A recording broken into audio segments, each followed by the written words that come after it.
सुप्रभात बच्चों। आपके पाठ्यक्रम में जो आपका गद्य भाग है उसमें एक पाठ करा दिया गया था आपको, प्रेमघन की छाया स्मृति। तदुपरांत अब दूसरा अध्याय आता है, पंडित चंद्रधर शर्मा गुलेरी जिसके लेखक हैं।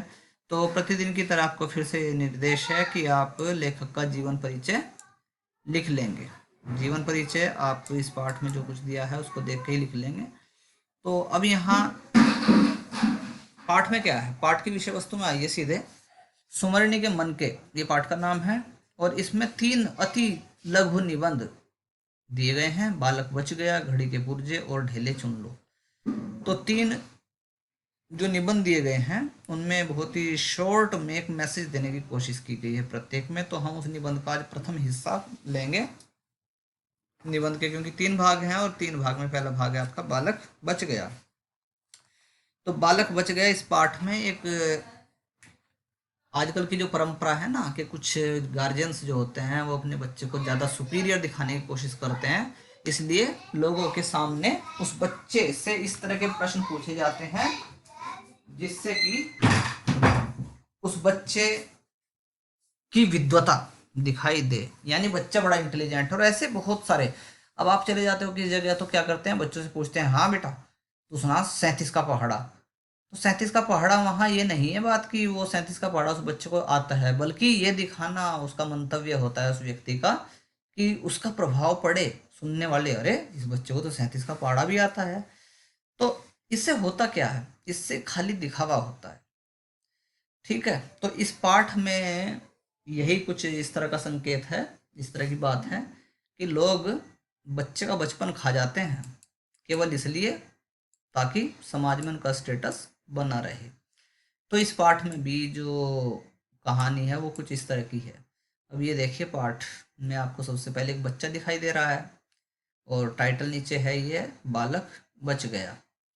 तो बालक बच गया यानी कहानी के अंत में आपको पता लगेगा कि मामला था क्या, ऐसा क्यों कहा गया, टाइटल क्यों दिया गया इसको कि बालक बच गया। बालक को ऐसा क्या हो गया था जो मर रहा था, वो बालक बच गया, पता नहीं ऐसा क्या हुआ कि बच गया वो, ऐसी क्या घटना होगी। तो पूरी कहानी आप शॉर्ट, मुश्किल से 5 मिनट का लेसन रहेगा आपका, और उसके बाद में फिर आपको दूसरा इसका पार्ट, फिर तीसरा पार्ट पढ़ा जाएगा। तो सुमेरने के मंत्र में पहला पार्ट है आपका बालक बच गया।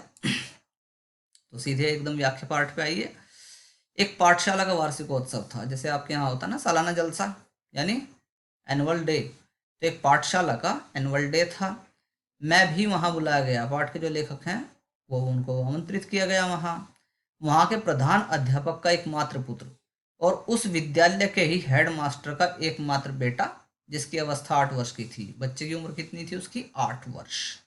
बड़े लाड से नुमाइश में मिस्टर हादी के कोल्हू की तरह दिखाया जा रहा था।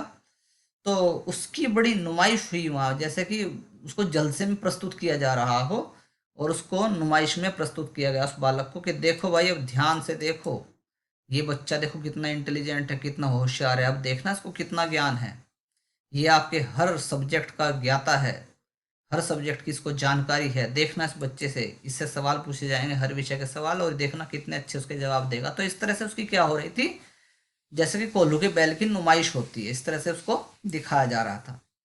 और बच्चे का चेहरा देख के लग गया, ओहो इस पे तो पढ़ाई का बहुत ज़्यादा दबाव होगा।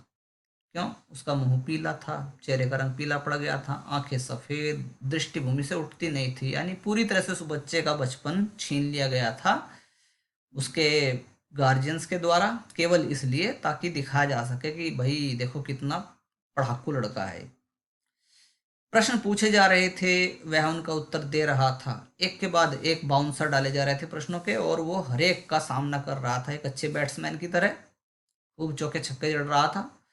धर्म के 10 लक्षण वह सुना गया यानी वो उसको धर्मशास्त्र का ज्ञान था, ये भी उसको रटवाया गया था। 9 रसों के उदाहरण दे गया, यानी उसको साहित्य का ज्ञान था, ये भी प्रदर्शन में, नुमाइश में दिखाया गया कि देखो 9 के 9 रस का जो उदाहरण है वो जानता है। देखो उम्र कितनी है बच्चे की, 8 साल, और उस 8 साल की उम्र में भी वो बच्चा कितना विद्वान है कि जो 12वीं पास बच्चे हैं, ग्रेजुएट हैं, वो भी इतना कुछ नहीं जानते। बच्चा देख रहे हो आप। उसके बाद तो 9 रसों के उदाहरण वो दे गया। पानी के 4 डिग्री के नीचे शीतलता में फैल जाने के कारण और उसमें मछलियों की प्राण रक्षा को समझा गया, यानी विज्ञान, उसने ये भी दिखा दिया कि देखो मुझे विज्ञान की भी अच्छी जानकारी है। ठीक है, तो एक बच्चे को यहाँ पे दिख रहे हो आपके, उसको ट्रॉफी मिली हुई है, कप मिला हुआ है, और यहाँ बच्चे के लोग चिपटे हुए हैं, और लड़की की माँ भी, उसका भी ध्यान पुरस्कार पे नहीं है जो उसकी बेटी को मिला है, बल्कि वो किधर देख रही है, वो भी इधर ही देख रही है। अरे कितना इंटेलिजेंट बच्चा है, कितनी जानकारी इसको, देखो माँ का चेहरा देखो, और उस बच्चे की तरफ देख रही है। वो उसको अपनी बेटी को जो मिला ना, उसमें संतोष नहीं हो रहा। आजकल के हमारे गार्जियन भी इस तरह के हो गए हैं कि अपने बच्चों की उपलब्धियों पे खुश ना होकर के दूसरे को क्या मिला उस पर ज़्यादा ध्यान देते हैं। तो इस पार्ट में आप देख रहे हैं, तो चित्र में आपने देख लिया। अब आगे आते हैं, चंद्र ग्रहण का वैज्ञानिक समाधान दे गया।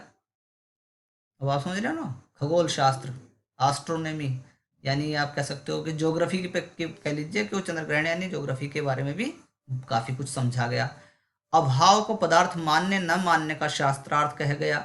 और इंग्लैंड के राजा 8वें हेनरी की स्त्रियों के नाम, देखो उसको अंतर्राष्ट्रीय ज्ञान कितना है कि इंग्लैंड के जो 8वें हेनरी राजा हुए हैं उनकी पत्नियों के नाम क्या थे, वो भी उसको याद थे, वो भी रटवाया हुआ था उसको। और पेशवाओं का कुर्सीनामा, कौन सा पेशवा कितने साल तक, कौन से सन से कौन से सन तक कुर्सी पे काबिज रहा, ये वो सुना गया। यह पूछा गया कि तू क्या करेगा। बाद में जब इतने सारे सवाल, अलग अलग विषयों के सवाल उससे पूछे गए, बच्चे की उम्र केवल 8 साल है, और वाकई ये तो बात है कि जब कोई भी आदमी 8 साल के बच्चे को इस तरह के जवाब देते सुनेगा, तो चाहे मैं हूँ या कोई भी आदमी हो, एक बार को सोच में पड़ जाएगा कि भाई वाकई इस बच्चे को बहुत ज़्यादा नॉलेज है। लेकिन है क्या, रट्टा, सीधा रटवाया गया था उसको। तो हाँ, ये पूछा गया उससे कि, यह पूछा गया कि तू क्या करेगा बड़ा होकर के। तो बालक ने सीखा सिखाया उत्तर दिया, जो उसको रटवाया गया था वही उत्तर दिया। मैं याव जन्म यानी आजीवन, पूरा जीवन, याव जन्म शब्द का मतलब पूरा जीवन लोक सेवा करूंगा, जन सेवा करूंगा। अब जन सेवा किस रूप में करोगे, ये भी उसको बताया गया था। सभा वाह वाह करती सुन रही थी। जैसे जैसे वो बच्चा प्रश्नों के उत्तर दे रहा था, वैसे वैसे ही लोग उसकी तारीफ कर रहे थे। पिता का हृदय उल्लास से भर रहा था। मास्टर जी तो थे, हेडमास्टर साहब, उनका वो एकमात्र बेटा था, और जैसे ही बेटे ने इतने सारे प्रश्नों के उत्तर दिए, इतने अच्छे अच्छे जवाब दिए, तो पिता भी बड़े खुश हो गए, प्रसन्न हो गए। एक वृद्ध महाशय ने उसके सिर पर हाथ फेरकर आशीर्वाद दिया। एक बुजुर्ग बैठे हुए थे, उन्होंने उस बच्चे के सिर पर हाथ फेरा और कहा कि जो तू इनाम मांगे वही दें। बेटा, अब आप खुद कहो कि आपके लिए क्या इनाम हम दें। बालक कुछ सोचने लगा। अब आइए देखो पाठ पे आइए, बालक बच गया, उसका औचित्य क्या है टाइटल का वो आपको समझ में आ जाएगा। बालक कुछ सोचने लगा। जब ये कहा गया, बच्चा तो बच्चा ही होता है, 8 साल की उम्र का बच्चा, तो आप जानती हैं साइकोलॉजिकली किस तरह की उसकी मानसिकता रहती है बच्चे की। बच्चा तो खाने पीने में रुचि रखता है। तो इतने सारे सवालों के जवाब थे, उसको रटवाए गए थे। अब बच्चा तो बच्चा ही था, वो बचपन थोड़ा उसके अंदर से चला गया था। तो बालक से जब ये कहा गया कि बेटा तू इनाम में जो मांगे तुझे वही मिलेगा, बता क्या चाहिए। तो कुछ देर तो उसने सोचा। पिता और अध्यापक इस चिंता में लगे कि देखें यह पढ़ाई का पुतला कौन सी पुस्तक मांगता है। पिता को लग रहा था कि हो सकता है कि हमारा ये बच्चा कोई अच्छी किताब मांगेगा। क्यों? क्योंकि वो तो पढ़ाई का पुतला है, उसकी तो पढ़ाई में बहुत ज़्यादा रुचि है, वो तो कोई किताब ही मांगेगा।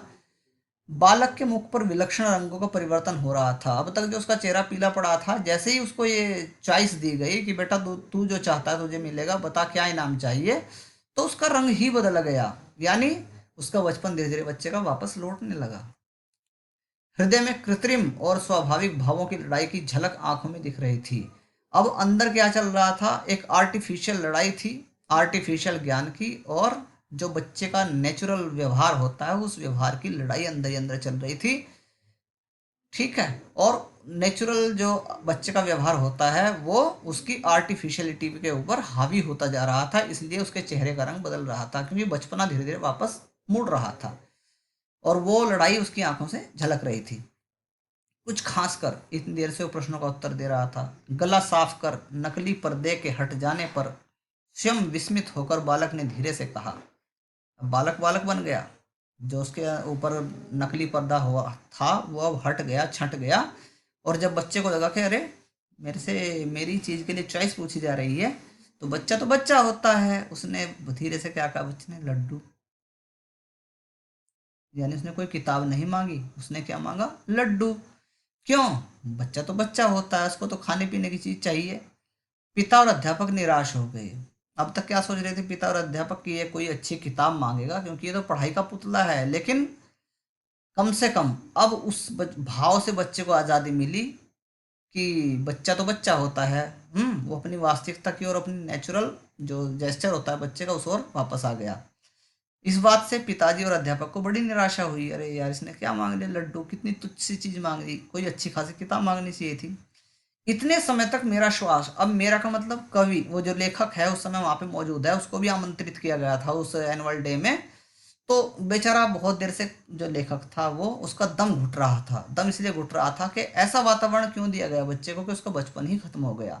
अब तक उसका श्वास घुट रहा था, और जैसे ही उसने सुना कि बच्चे ने तो वही चीज मांग ली, क्या, लड्डू, और लड्डू मतलब वहां पे उसका बचपना वापस आ गया। तो इतनी देर से जो लेखक का श्वास घुट रहा था, अब उसको भी एकदम राहत सी मिली कि नहीं भाई, बच्चा तो बच्चा है, बच्चा मरा नहीं, उसका बचपन छीना नहीं गया। बच्चे में जो नेचुरल बात होती है, एक उसका स्वभाव होता है, वो बच्चे में स्वभाव मौजूद है। अब मैंने सुख से सांस भरी, इसलिए लेखक को बड़ी सुख की सांस मिली। उन सब ने बालक की प्रवृत्तियों का गला घोंटने में कुछ उठा नहीं रखा था, यानी कोई कसर नहीं छोड़ी थी। किसने? गुरुजियों ने, उसके पिताजी ने। उस बच्चे की जो बाल प्रवृत्ति होती है, जो टेंडेंसी होती है, जो नेचर होती है, उस टेंडेंसी का गला घोंटने में कोई कसर नहीं छोड़ी थी। पर बालक बच गया, लेकिन बच्चा उस घुटन से बाहर निकल गया, उसने अपने आप को उस जंजाल से छुड़ा लिया। उसके बचने की आशा है, क्योंकि वह लड्डू की पुकार जीवित वृक्ष के हर पत्तों का मधुर मरमर था। वो जो चीज थी जो उसने लड्डू मांगा, लड्डू केवल संकेत है, लड्डू केवल सांकेतिक शब्द के रूप में हम आप मान सकते हैं। और लड्डू क्या थी? वो लड्डू की पुकार जो थी, वो मानो एक जीवित वृक्ष के हरे हरे पत्तों के खड़खड़ाने की, मरमर करने की आवाज थी। मरे काठ की अलमारी की सिर दुखाने वाली खड़खड़ाहट नहीं। और काठ की अलमारी जहां दुनिया भर की किताबें रखी होती हैं, उन किताबों में सिर में दर्द करने वाली जो जड़ होती है, उस जड़ को बच्चे ने रौंदते हुए एक खिले हुए वृक्ष के हरे पत्तों की जो मधुर ध्वनि होती है, उस आवाज में कहा कि मुझे लड्डू चाहिए। तो इस तरह से लेखक को लगता है कि नहीं। अब देखो, पूरे पाठ में लेखक शांत बैठा रहा, केवल एक जगह जाकर के लेखक को लगता है, और कि उसकी जो श्वास घुट रही थी वो श्वास वापस आ गई है। तो उसको लगता है कि भाई नहीं, बच्चे का बचपन भी है। ठीक है बच्चों, ये पहला पार्ट हो गया। और उसके बाद में दूसरा पार्ट मैं आपको सेकंड पार्ट में बताऊंगा। घड़ी के पूज्य होगा दूसरा पार्ट, इस पार्ट का निबंध का दूसरा हिस्सा। तो ये आज आपके लिए इतना ही। बहुत बहुत धन्यवाद, और अच्छे से पढ़ाई करना, पढ़ते रहना। धन्यवाद।